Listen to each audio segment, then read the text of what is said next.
হরে কৃষ্ণ। সকলকে আবারও কৃষ্ণপ্রীতি শুভেচ্ছা জানিয়ে আমাদের ধারাবাহিক শ্রীমদ্ ভগবদ গীতার ক্লাসে আপনাদেরকে স্বাগতম জানাচ্ছি। আজ আমরা শ্রীমদ্ ভগবদ গীতার অন্তর্গত পঞ্চদশ অধ্যায়ের পঞ্চদশ শ্লোক আলোচনা করব। শ্লোকটিতে পরমেশ্বর ভগবান শ্রীকৃষ্ণ গভীর থেকে গভীর তত্ত্ব আমাদেরকে প্রদান করেছেন এবং এটার মাধ্যমে আজকের এই শ্লোকের মাধ্যমে আমরা জানতে পারবো যে কিভাবে আমরা স্মৃতি ধারণ করি, কেন আমরা ভুলে যাই, আর আমাদের জীবনের উদ্দেশ্য কি বা আমাদের শাস্ত্রগ্রন্থ অধ্যয়নের উদ্দেশ্য কি। তো চলুন আস্তে আস্তে সম্পূর্ণ বিষয় জানবো, সম্পূর্ণ ভিডিও দেখার অনুরোধ করছি। তো চলুন শুরু করি। শুরুতে ছোট্ট একটা অনুরোধ, যারা চ্যানেলে প্রথমবার এসেছেন অবশ্যই চ্যানেলটি সাবস্ক্রাইব করবেন এবং ভিডিওটি লাইক এবং শেয়ারের মাধ্যমে সারা পৃথিবী সবার কাছে পৌঁছে দেবেন। তো চলুন শুরু করি। নম ওম বিষ্ণুপাদায় কৃষ্ণ প্রেষ্ঠায় ভূতলে শ্রীমতী ভক্তি বেদান্ত স্বামিনীতি নামিনে নমস্তে সরস্বতী দেবী গৌরবাণী প্রচারিণে নির্বিশেষ শূন্যবাদী পাশ্চাত্য দেশতারিণে বাঞ্ছা কল্পতরুর্বৈষ্ণ কৃপা সিন্ধু ব্যবচা पतितानां पावनेभ्यो वैष्णवेभ्यो नमो नमः। जय अनंत कोटि वैष्णव वृंद की जय। श्रील प्रभुपाद की जय। निताय गौर सीतानाथ प्रीति परमानंदे हरि बोल। हरे कृष्ण कृष्ण कृष्ण हरे हरे, हरे राम राम राम हरे हरे। ओम नमो भगवते वासुदेवाय। ओम नमो भगवते वासुदेवाय। ओम नमो भगवते वासुदेवाय। श्रीमद् भगवद गीता पंचदश अध्याय पुरुषोत्तम योग श्लोक नंबर 15। सर्वस्य अहं हृदि सन्निविष्ट मत्त स्मृतिर्ज्ञानम् अपहनं च वेदैश्च सर्वम् अहमेव वेद्यो वेदान्तो कृतवेद विवो च अहम्।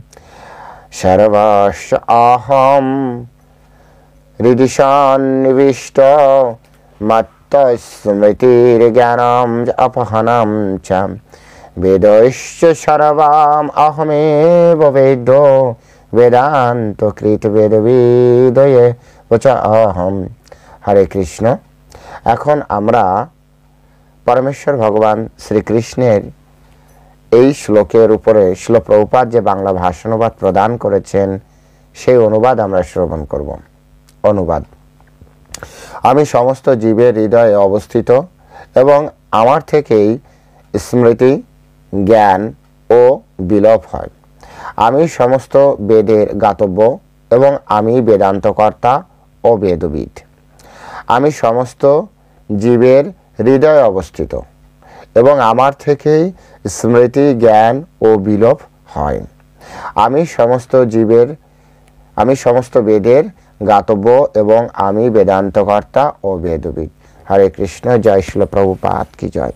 এখন আমরা শিল প্রভুপাদ কর্তৃক এই সংস্কৃত শ্লোকের উপরে যে তাৎপর্য প্রদান করা হয়েছে সেই তাৎপর্যের আলোকে এই শ্লোকটি হৃদয়ঙ্গম করার চেষ্টা করব। সাথে সাথে আমরা শিল বিশ্বনাথ চক্রবর্তী ঠাকুর এবং শিল বলদেব বিদ্যাভূষণ ওনাদের যে তাৎপর্য সেই তাৎপর্যটিও আমরা এর সাথে যুক্ত করব। এখানে যে জিনিসটি আমরা অ্যাকচুয়ালি এই তিনজনের সার সংক্ষেপ আমরা আলোচনা করব। লাইন টু লাইন পড়তে গেলে অনেকটা সময়ের ব্যাপার, আর বিশেষ যে আলোচনা উদাহরণের মাধ্যমে সেটি ব্যাহত হবে। তো এই তিনজনের, তিন মহাত্মার যে তাৎপর্য সেই তাৎপর্যের সার সংক্ষেপের উপরে আলোকপাত করব আমরা। তো এখানে প্রথমেই যে জিনিসটি বলা হচ্ছে যে পরমেশ্বর ভগবান একটা সুন্দর স্টেটমেন্ট আমাদেরকে প্রদান করেছেন। সেই স্টেটমেন্টটি হচ্ছে যে সর্বস্ব চ আহম হৃদি সন্নিবিষ্ট, অর্থাৎ পরমেশ্বর ভগবান সকলের হৃদয় অবস্থান করে। অনেকে বলেন পরমেশ্বর ভগবান কোথায় থাকেন? এক তো পরমেশ্বর ভগবান বৈকুণ্ঠে থাকেন, তার গোলক বৃন্দাবনে থাকেন, তার নিজস্ব ধামে থাকেন, এটি চিরন্তন সত্য কথা। সাথে সাথে তিনি কি জীবের কোথায় থাকেন? জীবের হৃদয় অবস্থান করেন। জীবের অনেকে বলে ব্রেনের ভিতরে থাকে, অনেকে বলে মাথার ভিতরে থাকে, অনেকে বলে বিভিন্ন ভাবে মনের ভিতরে ভগবান আছে, কিন্তু এখানে ভগবান বলেন আমি হৃদয়ে অবস্থান করি। আমাদের যে হার্ট, ইংরেজিতে যে হার্ট বলা হয়, সেই হার্টের ভিতরে তিনি অবস্থান করেন। যে সর্বস্ব যা অহম হৃদি সন্নিবিষ্ট, সমস্ত জীবের, প্রত্যেকটা জীবের হৃৎপিণ্ড হয়, সেই হৃৎপিণ্ডের ভিতরে বা হার্ট হয়, সেই হার্টের মধ্যে প্রাণবায়ু থাকে, সেই প্রাণবায়ুর মধ্যে পরমেশ্বর ভগবান খুব সূক্ষ্মভাবে অবস্থান করেন। তো এটি একটি সুন্দর তথ্য পাওয়া গেল যে পরমেশ্বর ভগবান কোথায় থাকেন। তো পরমেশ্বর ভগবান আমাদের হৃদয়ের ভিতরে থাকেন। এবং তারপরে তিনি বললেন মত্ব, মত্ব মানে আমার থেকে, মত্ব স্মৃতির জ্ঞানম চ অপহনম চ, মত্ব স্মৃতি, পরমেশ্বর ভগবান শ্রীকৃষ্ণের ইচ্ছাতেই আমরা কোনো কিছু মনে রাখতে পারি, আমরা কোনো কিছু মনে রাখতে পারি। পরমেশ্বর ভগবান যদি না চান তাহলে আমাদের কোনো কিছু মনে থাকবে না, স্মৃতি হারা হয়ে যায়।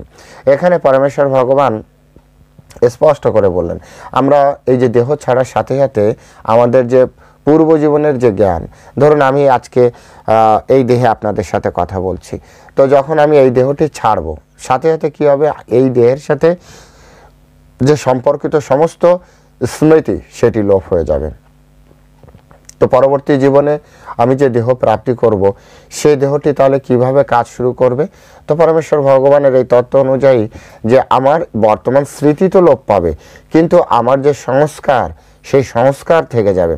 সেই সংস্কারকে আগে বাড়ানোর জন্য ওই বডির অনুকূলে, ভালো বুঝতে হবে, ওই বডির অনুকূলে এই সংস্কারকে আগে বাড়ানোর জন্য যে যে কর্ম করা দরকার, কর্ম করতে হবে, সেই কর্ম করার জন্য যে স্মৃতি দরকার, স্মৃতি দরকার, হ্যাঁ, সেটি পরমেশ্বর ভগবান দিবেন।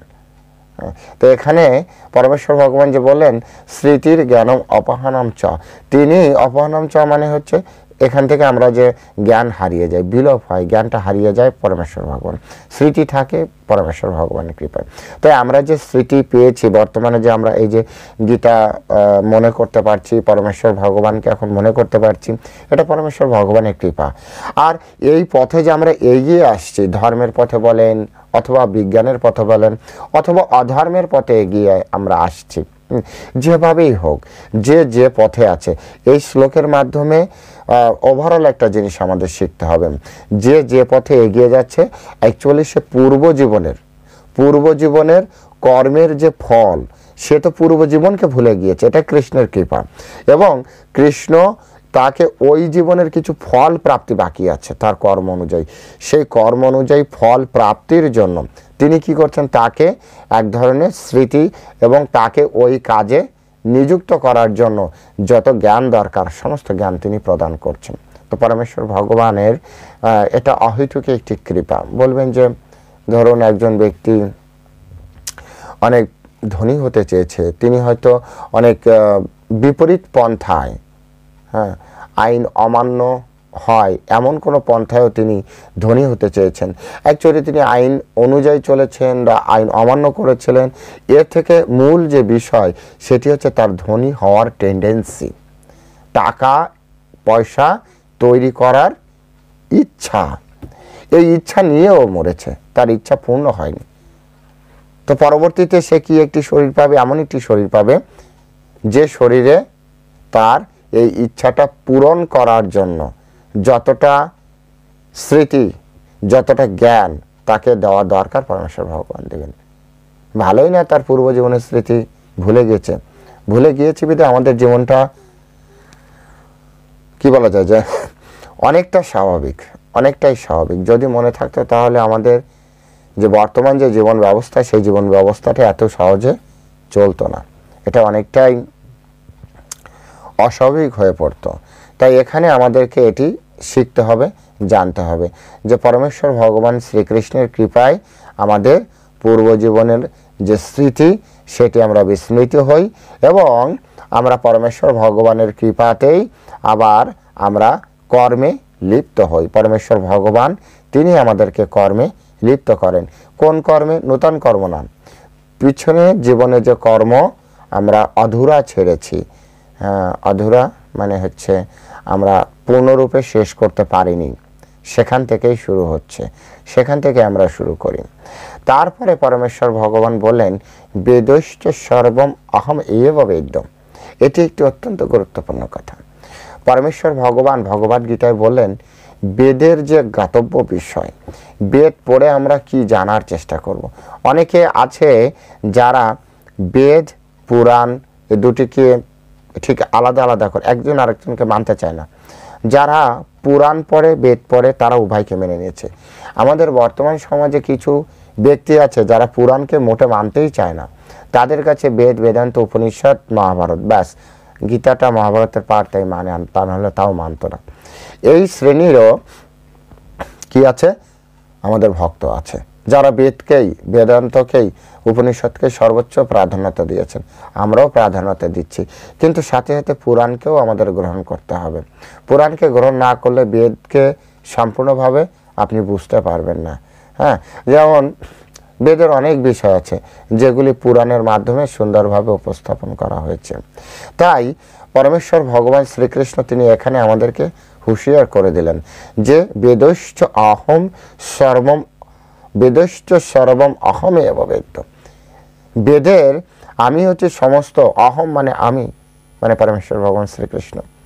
বেদশ্চ সর্বম অহম এব বেদ্য। বেদের একমাত্র জ্ঞাতব্য বিষয় হচ্ছে পরমেশ্বর ভগবান। ভগবান বলেন আমি বেদের জ্ঞাতব্য বিষয়। এখন বেদ পড়ে কেউ যদি পরমেশ্বর ভগবান শ্রীকৃষ্ণকে না জানতে পারে, কৃষ্ণ রূপী পরমেশ্বর ভগবান শ্রীকৃষ্ণকে না জানতে পারে, তো মনে করুন যে তার বেদ, বেদান্ত, উপনিষদ পড়াটা ঠিকভাবে হয়নি, ঠিকভাবে হয়নি। অনেকে বলবে বেদে আছে ওম, ওমকার, ওম, ঠিক আছে, ভুল কিছুই নেই, ওমকারই ভগবান।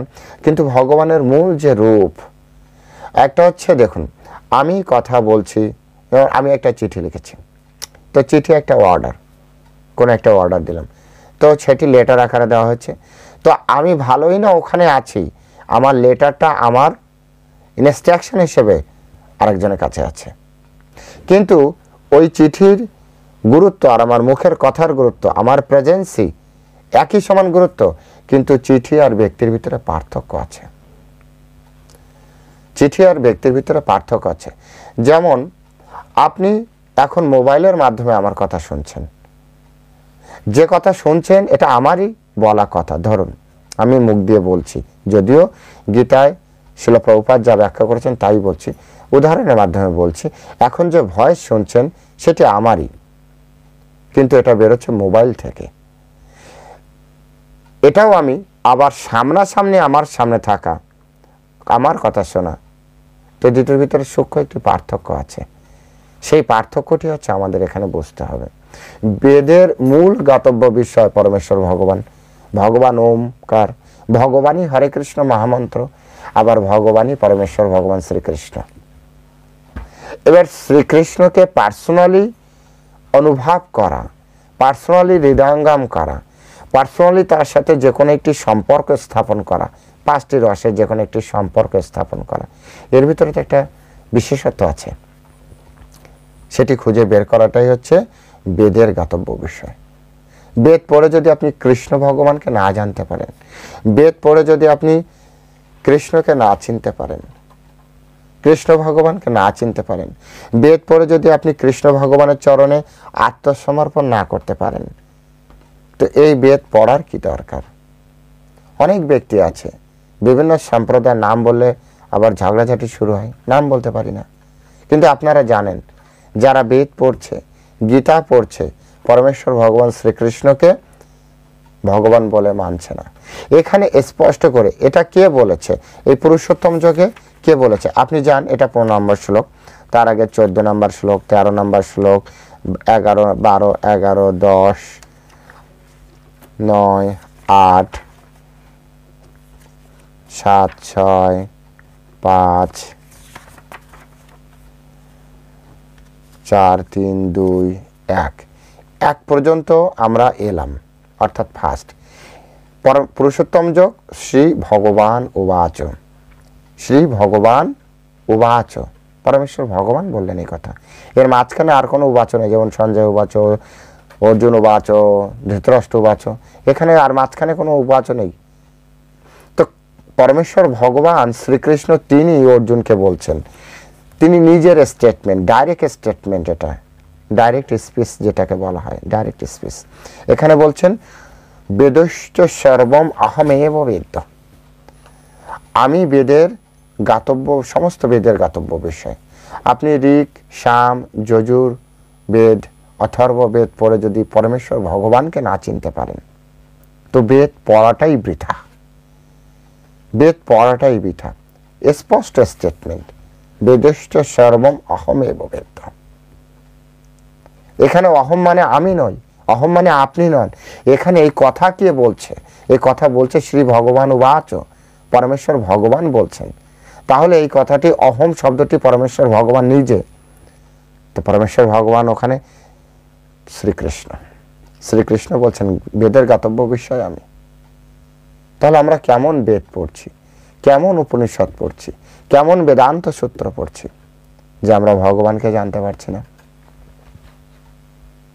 এখন এটি জানার জন্য যে প্রসেস, অ্যাকচুয়ালি আমরা সেই প্রসেসে এগোচ্ছি না। যেভাবে এগোলে আমরা পরমেশ্বর ভগবানকে বেদের মধ্যে খুঁজে পাবো, সেইভাবে আমরা এগোতে পারছি না। কিভাবে এগোতে পারছি না বা কিভাবে এগোনো উচিত, প্রশ্ন তো আসেই। সেটি ভগবদ গীতায় 4th অধ্যায় 2 নম্বর শ্লোকে বলেছেন।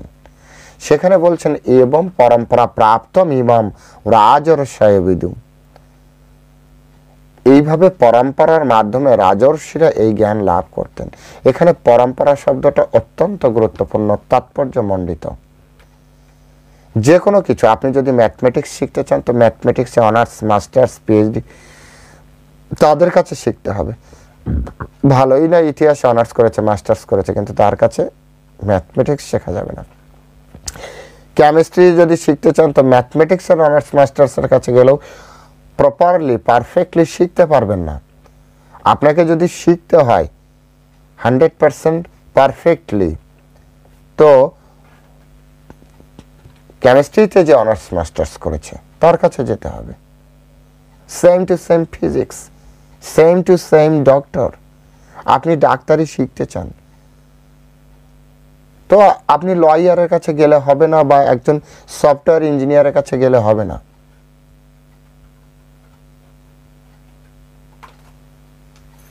I know they are also highly educated.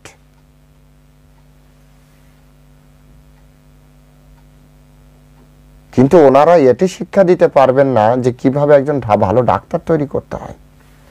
ভালো ডাক্তার হতে গেলে একজন ভালো ডাক্তার টিচারের সান্নিধ্যে যে আপনাকে পড়াশোনা করতে হবে।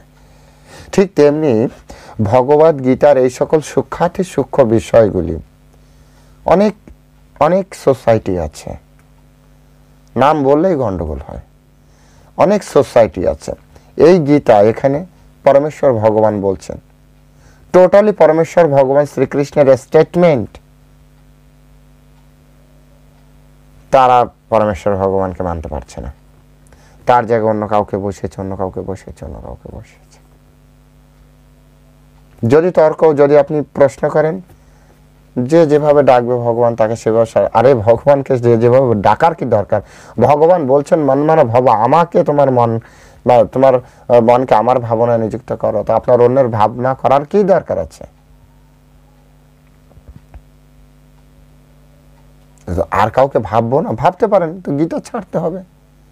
গীতা পড়ার মাধ্যমে, গীতার রেফারেন্সের মাধ্যমে অন্য জায়গায় যাওয়া যাবে না।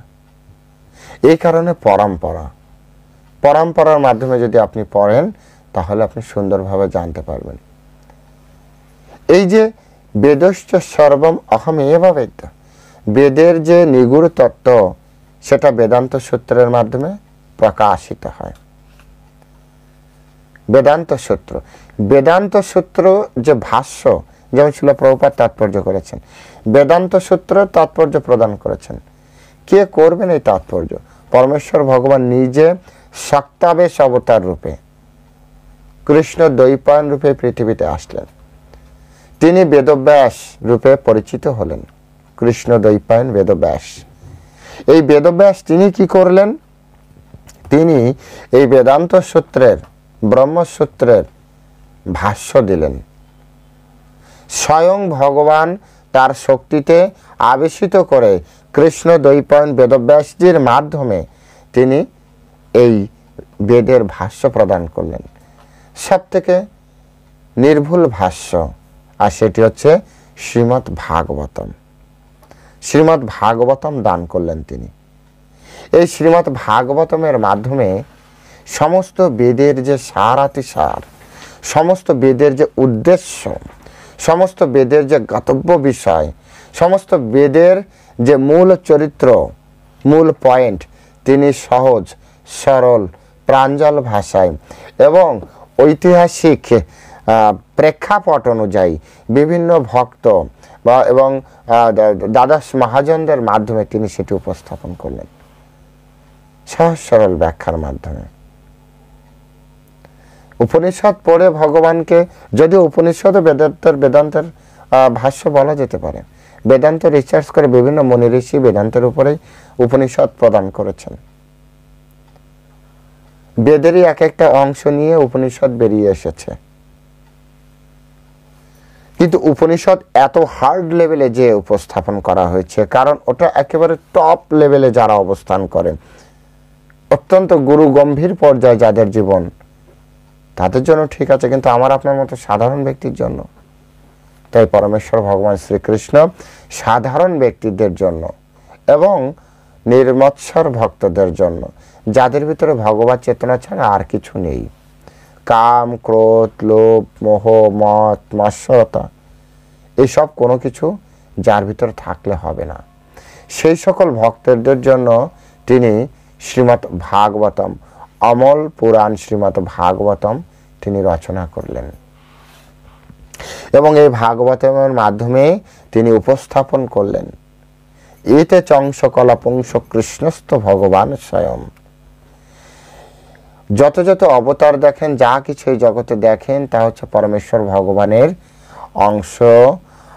অংশাংশ কলা অবতার, কিন্তু কৃষ্ণস্থ ভগবান স্বয়ং, পরমেশ্বর ভগবান তিনি হচ্ছেন শ্রীকৃষ্ণ, তিনি হচ্ছেন পরমেশ্বর ভগবান শ্রীকৃষ্ণ। পিতামহ ভীষ্ম, মহাভারতে পিতামহ ভীষ্ম যখন এই জগৎ থেকে তিনি অপ্রকট হবেন, তখন পরমেশ্বর ভগবান শ্রীকৃষ্ণ তার সামনে এসে দাঁড়িয়েছিলেন এবং পরমেশ্বর ভগবান শ্রীকৃষ্ণকে দেখে তিনি তার যে পঞ্চপাণ্ডবকে উদ্দেশ্য করে তিনি বলেছিলেন, এসব ওই পুংস ভগবান সাক্ষাৎ ভগবান।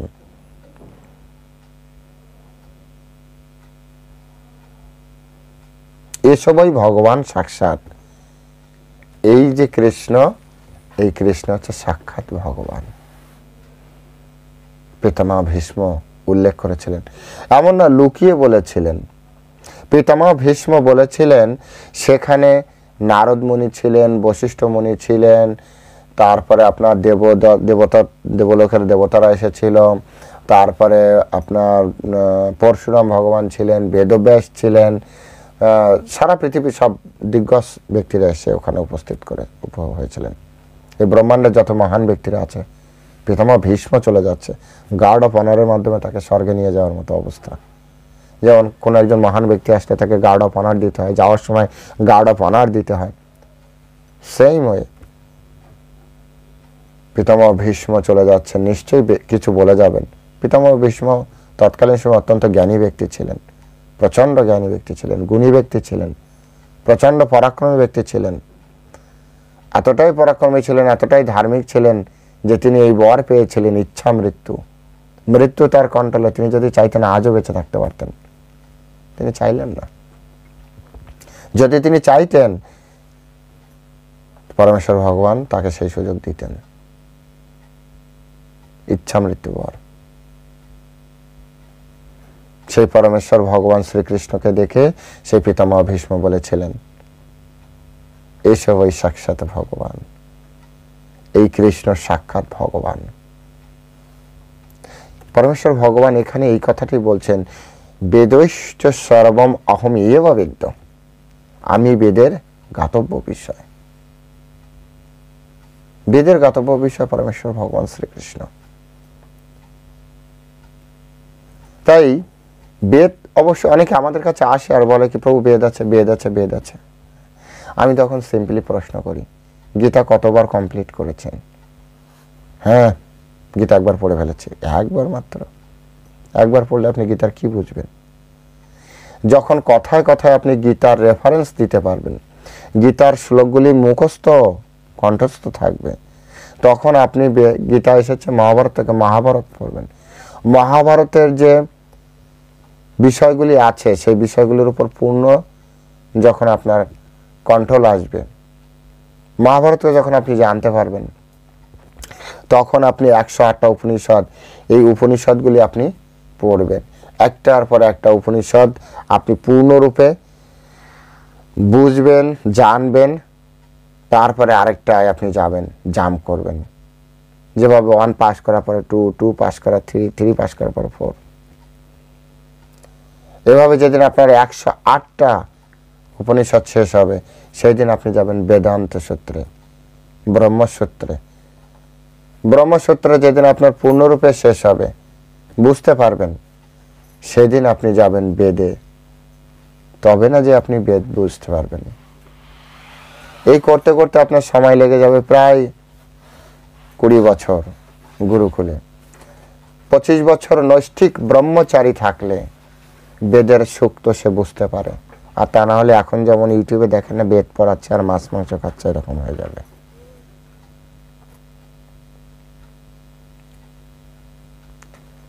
সেই সকল ডাক্তারদের মতো হবে যারা সিগারেট খাবে আর বলবে যে সিগারেট খাওয়া হার্মফুল, প্লিজ সিগারেট খেও না। তো নিজে এত বুঝে নিজে খাচ্ছে কেন?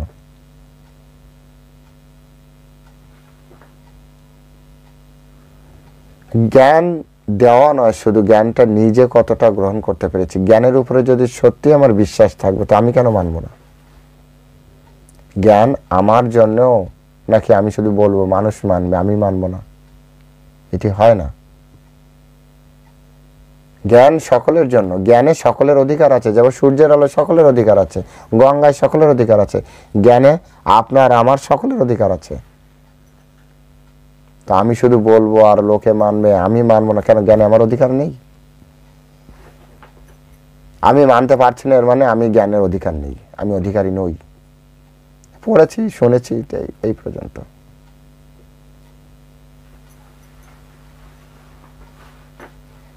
সেজন্য এখানে এই বিষয়গুলি আমাদের জানতে হবে যে বেদস্য সর্বম অহমেব বেদ। তারপরে বলছেন বেদান্তকৃত। বেদান্তকৃত মানে বেদকে রচনা করেছেন। অনেকে বলে অনেক ব্যক্তির নাম, এত সালে এটি রচনা হয়েছে, এত সালে এটি হয়েছে, সেই নাম। কিন্তু ভগবান বলছেন এই যে বেদস্য সর্বম অহম এব বেদ, এই যে অহম শব্দটা এই বেদান্তকৃতের ক্ষেত্রেও যুক্ত হবে। অহম বেদান্তকৃত, আমি বেদ, বেদান্ত মানে আমি হচ্ছি কি বলা যায় যে বেদান্ত কর্তা। এই যে বেদান্ত প্রদান করা হয়েছে, বেদের অন্ত, বেদান্ত, পরমেশ্বর ভগবান শ্রীকৃষ্ণ স্বয়ং বেদান্ত তিনি দিয়েছেন। পরবর্তীতে ব্রহ্মা বলেছেন, ব্রহ্মার সেই সূত্র নিয়ে আবার বেদব্যাস কি করেছেন, বেদব্যাস রূপে তিনি তার শক্তবেশ অবতার, তিনি সেটাকে আবার ভাষ্য দিলেন। তাই বেদান্ত কৃত স্বয়ং ভগবান। তাই যারা ভাগবতম মানে না, তারা প্রকৃতপক্ষে সনাতন ধর্ম এখনো পূর্ণরূপে বুঝে উঠতে পারেনি। এই যে বিশাল বড় একটি গাছ, এর একটি ডালে বসে, তার সামনে হয়তো সে একটা ডালে বসে আছে, ডালটা একটা বড় কি বলা হয়, সেখান থেকে মূল যে বৃক্ষ, সেই বৃক্ষের থেকে একটা বড় ডাল বেরিয়েছে, এখানে বসে আছে।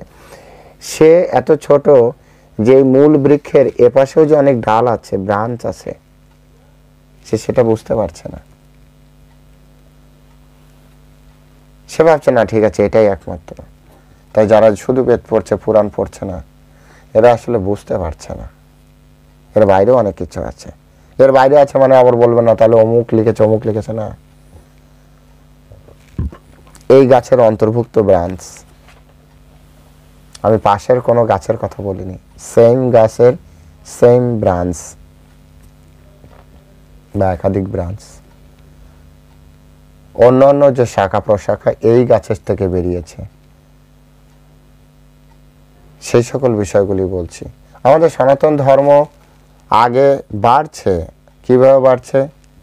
বেদব্যাস জি রচিত যে শাস্ত্রগ্রন্থ তার মাধ্যমে, বাল্মীকি মুনি কর্তৃক রচিত যে শাস্ত্রগ্রন্থ তার মাধ্যমে, গর্গমুনি বশিষ্ঠ মুনিদের ওনাদের লিখিত শাস্ত্রের মাধ্যমে, এনারা সবাই মিলে পরমেশ্বর ভগবান শ্রীকৃষ্ণকে রিপ্রেজেন্ট করেছেন।